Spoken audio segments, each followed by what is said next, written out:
Welcome to the Festival of Storytellers.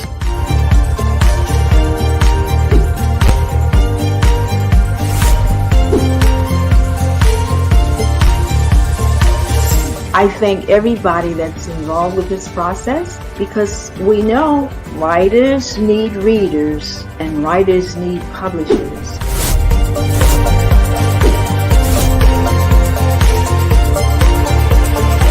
Experience is not about the publisher, it is about us, the authors.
Good afternoon. This is Dr. Jacques LaFrance, author of Heaven is Beyond Imagination, and also the author of a little novella, A Walk Through Heaven, which is based on the testimonies in the other book. We have covered a little over half of the book now, but this is the last session that we get to talk. I will not be able to cover everything, but you can get the book and read the whole thing yourself. Last time we'd come up to the point where I was observing kids in heaven. And so we're going to pick it up from right there. I'll read the last paragraph. I saw some play with animals and ride horses, with which they could communicate in thought, like the girl in the meadow on the horse I saw earlier. Oh, look, there are some kids sliding down a rainbow. How can they do that when a rainbow is just a refraction of light and not a tangible thing? Waldorf explained, some things were created for earth to be images of the realm of heaven.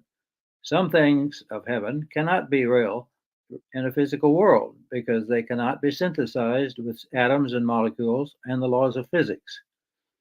God has done a marvelous job creating the physical world of earth to mirror many of the truths and beauties of heaven, but there is much more to heaven that cannot be experienced on earth.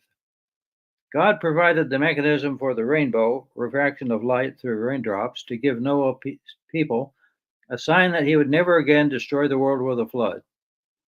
The mechanism for the rainbow is part of the physics of the physical world, and as such, is with you all the time on earth, a symbol of God's love for his people.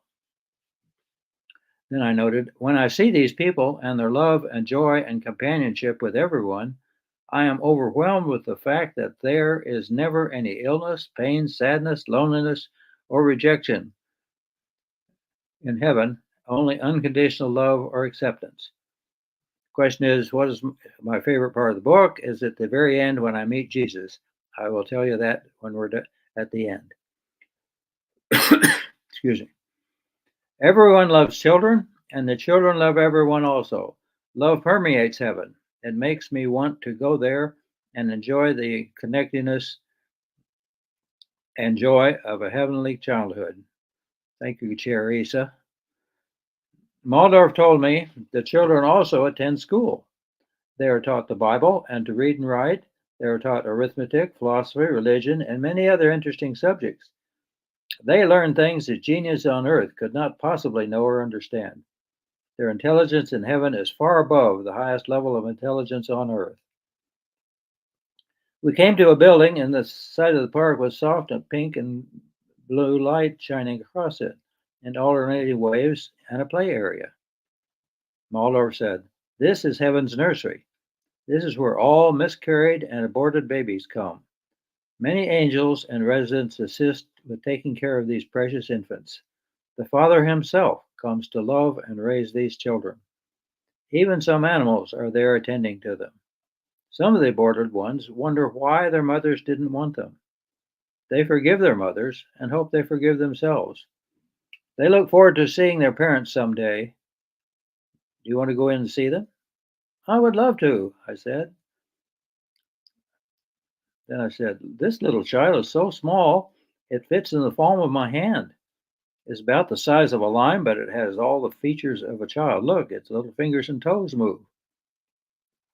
"Yes, it is 12 weeks of earth old. 12 earth weeks old. Its heart stopped beating for nearly 7 weeks. Her heart had been beating for nearly 7 weeks. It died in its mother's womb 2 days ago. She didn't feel anything yet, but her hormones have started changing, so she will suffer emotionally from the loss of her child. I'm so sorry for their mom. Does the baby have a name?" "No, they didn't know their baby was a girl, so they haven't picked a name. Whatever name the parents give a child is the name that child will have for eternity in heaven. It is important to give your child a name. In cases like this, the parents can give it both a girl's name and a boy's name. And in heaven, the correct one will be associated with the baby." "Awesome! The baby is so cute and so childlike. How can anyone not love the little guy? Gal in this case. I never realized what an awesome responsibility the parents have in giving a child a name." Waldorf went on. "The light of God is in each one of them and longs to be back with God. Here they are raised to spiritual maturity to become what God has intended for them to be. Angels give excellent care for each baby.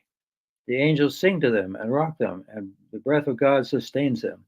They are raised in God's perfect love and filled with joy. They mature much faster here than on earth, but it is difficult to explain the passage of time to maturity in heaven, since there is no time in heaven. It is always now, and we can simultaneously experience events out of a time sequence. That is hard to imagine. I'm so used to the passage of time on earth." Waldorf explained, "You live in a four-dimensional world with time as one dimension. Here, time is multidimensional. Many things here are very different from Earth, and there is no comparison in some cases like this. As they mature, they are much more like children on Earth. I saw children of all ages. Some of them were a result of their mothers getting an abortion. Others died of sickness, accident, or murder. All of them were at Jesus' feet and were peaceful, healthy, and happy, not a single sad face. Many of the children I saw looked like newborns. In heaven, even the newborn babies have the power of speech and are completely responsive. They would know and understand what someone was saying to them and could reply. For me, this capability of children in heaven is amazing." Then I saw Jesus with a group of children. He was hugging them and loving on them, and they were all excited and loving him. I saw a little boy about 1 foot tall run up and jump into Jesus' arms. I couldn't hear what they were saying, but I could see love and joy in each of their eyes. Waldorf told me, "Children here have capabilities children on Earth do not have. They can run and jump like this little boy. They can verbally communicate as well as an older person. Many are gifted artists or musicians." I wanted to stay and enjoy the children and all their fun, but Jacob said, "Come now, I want you to see the river of life." We walked over to the fruit trees again, and Waldorf told me, "This is the river of life. The fruit trees grow along the banks of this river and other places too." "This is the famous river of life?" I asked. "It looks just like any other river. What makes it special?" Waldorf explains. "First, it originates under the throne of God and is the outgrowth of the creativeness of God that gives life to everything that lives. From there, it winds its way through the city and out the east gate. It goes throughout heaven and it gives heavenly life to everything that encounters it." "How does it do that?" "I'll show you. Walk out into the river." "But I don't have a swimming suit. This is just this lovely robe." "Just wade out in your robe." "I don't want to mess it up." "You won't.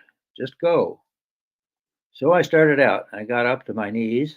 The water had a different feel from the water I knew. It was like it was caressing me somehow. I can't really explain how it felt. It was so different from anything I had ever experienced. Yep, uh, Joe Fendyke said, wonderful, hopeful things. Yes, they are. Uh, I've been impressed putting it together and hope you are too. I hope it changes your life like it has mine. I can't really explain how it felt. It was so different from anything I've ever experienced. I waded out up to my waist and found the water to be both warm and cool in some way I can't explain. The pleasant feeling on my skin just getting better, kind of like getting a soft massage. Keep going, Muldorf said. But now I was up to my neck. I could tell there was more to this water, but I couldn't tell what it was. Keep going, he said. But the water's already up to my neck. I'll drown. You won't. Remember, nothing dies in heaven. Even beyond that, nothing in heaven can harm you in any way. So I went on over my head and discovered I could breathe just as well under the water as above it. I was beginning to enjoy this encounter and began examining the beautiful multicolored rocks at the bottom of the river. I enjoyed being in the water and the river for a while and then waded back out. Where do I get a towel? I asked. You don't need one, was the reply. Sure enough, I found I was not wet. My robe was the same as before. My hair was undisturbed. That is amazing, I said. That must not be water as in H2O like we have on Earth, but a water like substance that only exists here. It has also done something to me, more than just a soothing massage. That's right, Muldorf said. It is not earth water, but heaven water, and it has washed away the last of your earth life to prepare you for life here. Everyone experiences this when they come the first time. You will experience it again when you come permanently. At that time, it washes away all negative earth memories, so nothing will spoil your full enjoyment of heaven. It hasn't done that completely for you now because you're to go back to it for a while. Then I saw other people enjoying being in and beneath the water. Children were building rock castles on the bottom of the river. And are there other rivers like this in heaven? Waldorf replied, yes, there are more rivers, and they're not all the same. There are also lakes and a sea, the sea of God's glory. Some people arrive here by way of the sea on boat-like conveyances and are greeted by their welcome committees on the shore. Will able to see that? That is our next stop, Jacob said. But we're going to skip that part and move on to, let me see.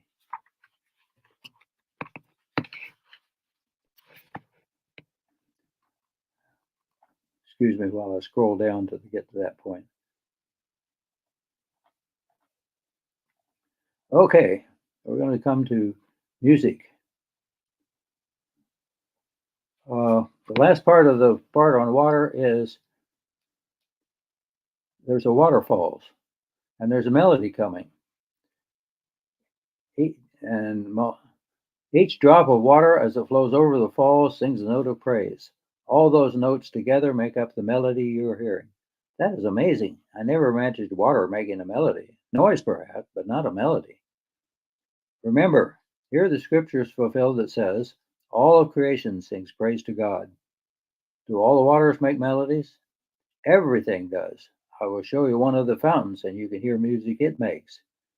There were many fountains, all very beautiful and significant. Muldorf led me to one that had a statue of Jesus with a cup pouring out a cup of glory. The water turned into ice, but it was not cold and it changed colors. The music of all the drops together was a symphony that matched the changing colors.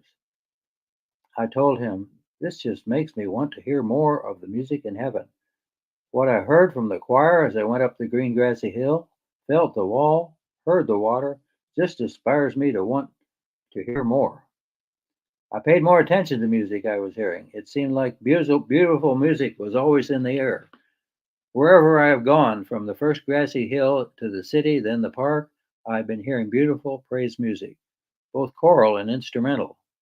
Other than the drifting angel choir, I could not tell where it was coming. It didn't originate from anywhere. It just emerged from everything and every place, but it was always there, and always a great blessing. I told Jacob and Waldorf, heaven is saturated with beautiful music. It brings joy and peace to my soul. I could listen to this music all the time. Waldorf said, it is the result of joy and expresses the happiness and joy of heaven. I heard choirs and ensembles whose splendor and beauty cannot be compared with anything on earth. It is a fantastic symphony. Stringed instruments and trumpets accompany the music. All the voices and pitches and tones were perfect. I heard unbelievable anthems. Uh, Thank you, Lucilla. It's nice to hear about heaven, what it looks like, what it's like to be there. Yep, it certainly is. Um, it is a fantastic symphony. Strings, instruments, and the trumpets accompany everything. All the pitches or tones are perfect. I heard unbelievable anthems in the waves of praise across the landscape. I heard many voices, melodious, harmonious, and blending in chorus. The singing included the word Jesus. There were more than 4 parts to the harmony, and I noted notes I never heard before. I heard multiple parts in other languages, with richness and perfect blending of the words. The amazing thing was, I could understand the words of whatever the language. Yes, what inspired me to write this book? Well, I was read several of these other books, and I was really fascinated, and I wanted to share it with other people.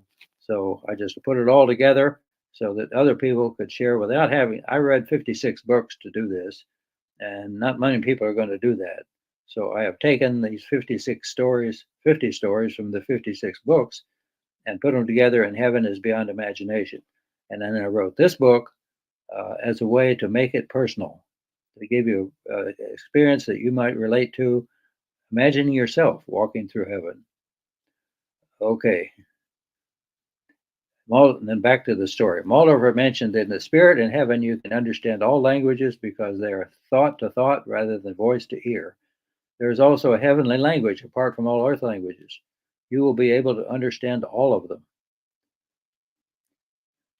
Okay, skip on down.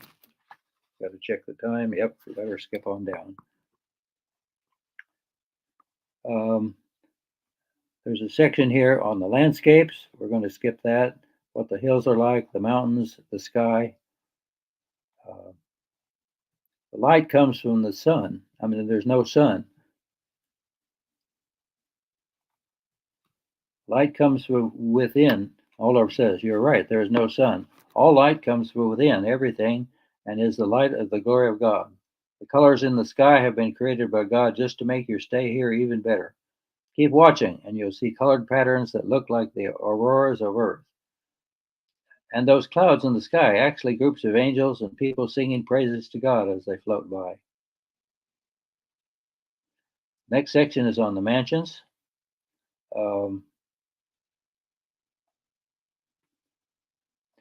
Let me read some of that. Suddenly there was a conveyance like a bus. It just hovered in the air. And Jacob said, get in. It'll take us to the next location. Waldorf explained, conveyances like this have been made by someone who has the gift and desire to create them for pleasure of residents. You can visit with others as you travel. Moving on down. I said, it looks like we're in the city, but we didn't go through the gate. Are we in trouble? I won't be able to go back. Waldorf explained, it's true. We didn't go through the gate, but God wants Jacob and me to show you some things in the city. So he has permitted us to transport you here without going through the gate. We can show you around, and then when we're finished, we'll be going back to your earth life. Okay.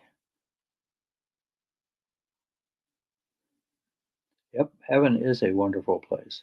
And I'm glad you're able to see that from this. Okay, now we come down to some houses. I saw groups of flowers and beautiful trees along this boulevard. The houses were all spectacular. Most had columns and verandas and wraparound porches and were beautifully landscaped. Waldorf explained. Every house is made specifically for the one who will live there. It has the architecture and space that will most please the occupant. It will have whatever that person needs to continue the gifts he or she exercised on earth: writing, singing, composing, teaching, preaching, researching, cooking, etc. Everyone will continue using the gifts God gave him or her on earth in ministering to the body there. It will all be done as gifts and praise to the glory of God and love for everyone that is blessed. Everything here is given. There is no money or paying for anything. Everything we do is a gift of love to others. Everything you see here, God has given freely to you and to all of us because His love is far greater than you can imagine. You can't earn it. You can't pay for it. You can't owe Him for it. That is the way everything you do in heaven. Everything, however you use the gifts you have, you will do as a free will gift of love, just as God has given this love to you. So then He shows me two houses. We walked further in that street and came to a two-story house with a small workshop attached to it in the back. It had a wraparound porch like many others I'd seen. It resembled the old Bates mansion my grandparents had in Adrian, Missouri. Then I saw Granddad and Grandmother sitting on the porch, swinging gently and talking. They saw me and shouted out, "Hi, Buster!" That was the name they used for me as a kid. "Come up here and let us see you. You look very good, just like the little boy that came to visit and played at our house in Adrian. You both look better than I remember. You look like you're in your 30s. Yes, son, when each person steps into this hallowed land, all infirmities are healed, all age-related effects are removed, and you're made to be in your prime of life. That change then lasts forever." Granddad said, "Now let me show you the workshop God has given me." We went to the workshop attached to the house. He opened the door, and there was the best collection of carpentry tools I had ever seen. My granddad was a carpenter, an excellent carpenter, his whole life, and most of it was hand tools back in the days he lived. Some were the finest hand tools he had used, and some power tools. Then there were stacks of the most beautiful wood I'd ever seen, better than the best mahogany on earth. I'm sure he had been making some absolutely beautiful furniture for other residents. I knew the work he had done on Earth, but what could he do here must be much better. "Where do you get the electricity for the power tools?" I asked. Granddad replied, "There is no electricity here. Everything is run by the power and light of God. This equipment is far better than anything I ever had in my life as a carpenter. I bet my grandmother's kitchen and sewing room is as good as this for her work. I'm guessing that she can cook and sew better than anything she'd ever done in her life." And that was pretty good. Excuse me, got to check the time. Okay. Jacob said, "We have to go." So I said, "Goodbye, Grandmother and Granddad. I am very glad to see you, and I will look for you when you come back permanently. Bye, son. Stay true to the Lord and honor Him with all you do." And off we went. Turning into a side street, Maldo pointed a house on the left side of the street. It was very different and very exquisite and beautiful. It appeared to be made of pearl. Muldorf told me that house was carved out of a single large pearl. All of the fittings inside were also carved out of the pearl. This house was made for a missionary named Pearl. She served the Lord her whole life and was destitute, giving everything she had to the poor she served. She had died of starvation.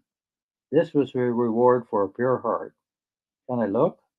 "Yes, you may go up and look to the house. Look in the window. If Pearl is there, you can ask her if you can see the inside." So I went up to the house, to the marble walkway with the beautiful rose bushes and trees like redbuds in bloom. I looked in the large window on the porch and saw the magnificent chandelier hanging from the ceiling. It was clearly part of the house and not an attachment. The furniture around the edge was made of pearl and attached to the walls. There was some furniture in the room that was also pearl had been carved in their locations. Besides the awesomeness of the carved furniture, the house was gorgeous, a fabulous place to live. I wondered if she would like some fine cabinets made by my granddad. Okay, we move on. And next we see a bunch of different buildings in heaven. And there's a couple buildings I want you to see. Yep, here's Otto pointed out the large archives building.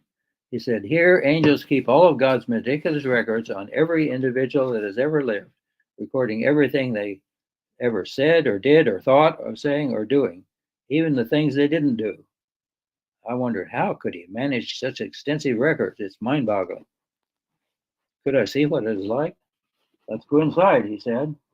It was a large hall with many levels of shelves extending as far as I could see. The books were stacked, and there were so many I didn't see how one could find anything. There were many tall angels writing in the books with long quills about 4 feet long. Waldorf showed me the books with my name on them. Can I see what's written about me? No, you're not permitted to see it this time. Some future events are already recorded, and you're not allowed to know the future. But I will show you a few things. I saw the time I accidentally took a teacher's red pencil home and never returned it.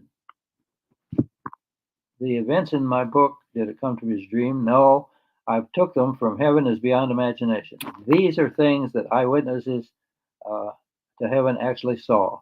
I just gathered them up and pretended that I saw them. It all came from heaven is beyond imagination. I just made up the name Waldorf. Seemed like a good angel name.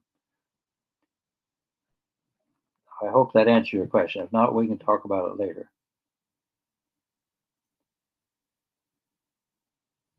I'm hoping that a walk through heaven is easy to read, but the whole point is to bring the testimony of heaven is beyond imagination into a personal experience that you can relate to more easily.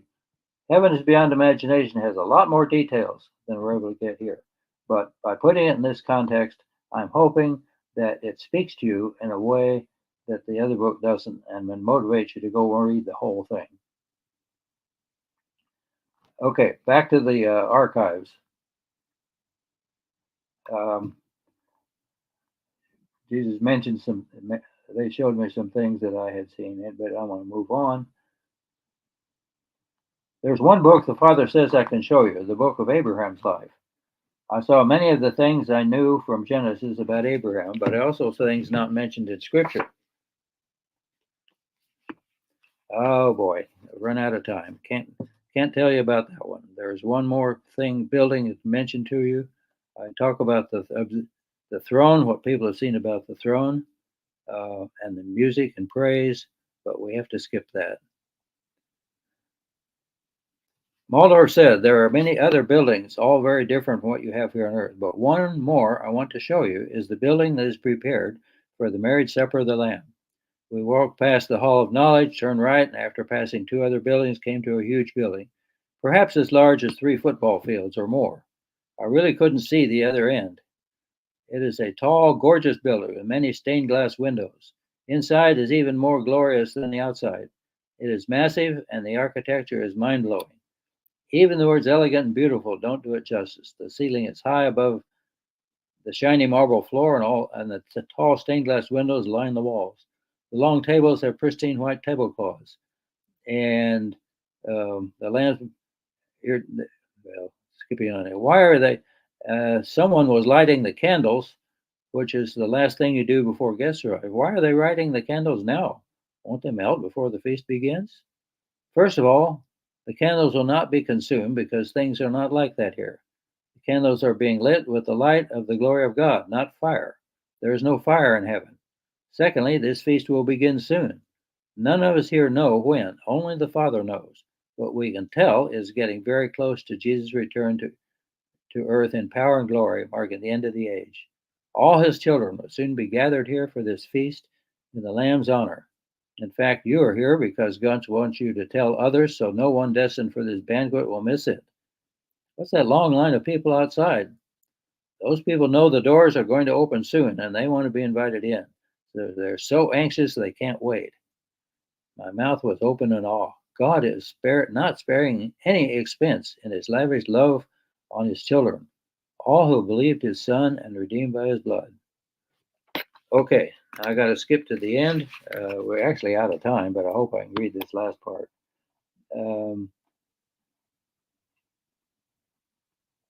He took me along a long golden pathway I hadn't seen before, went in and out,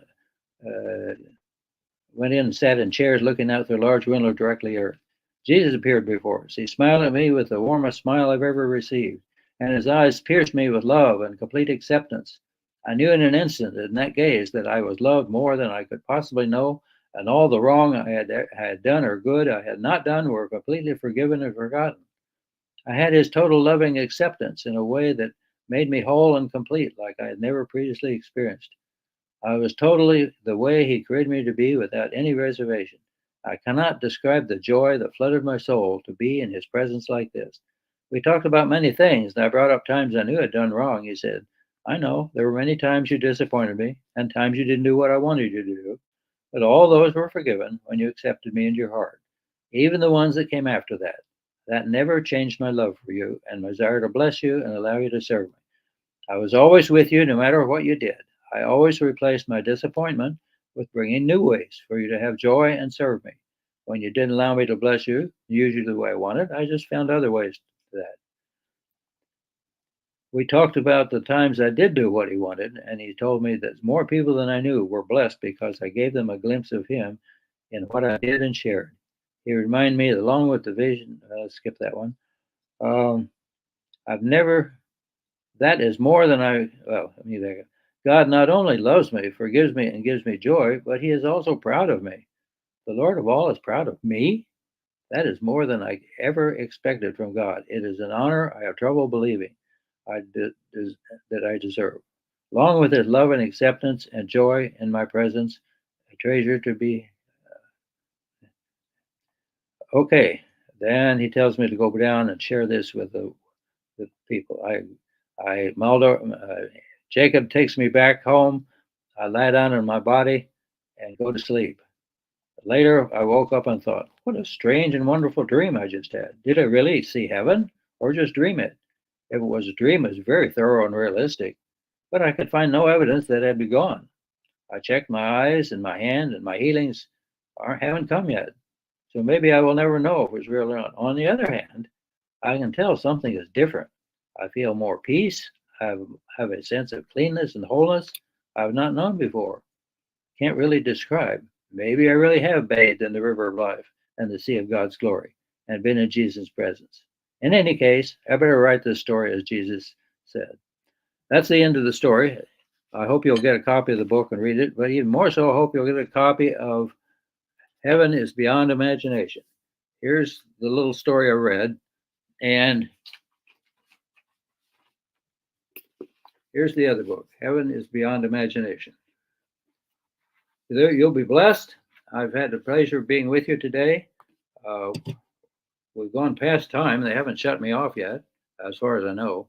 But anyway, you can write to me at dr.jelafrance.com. No, Dr. drj.jelafrance@gmail.com. And I'll answer any other questions that you have. Thank you for being a good audience. Be blessed. We'll meet you again someday. This is Reader's Magnets, where we share the stories of the world.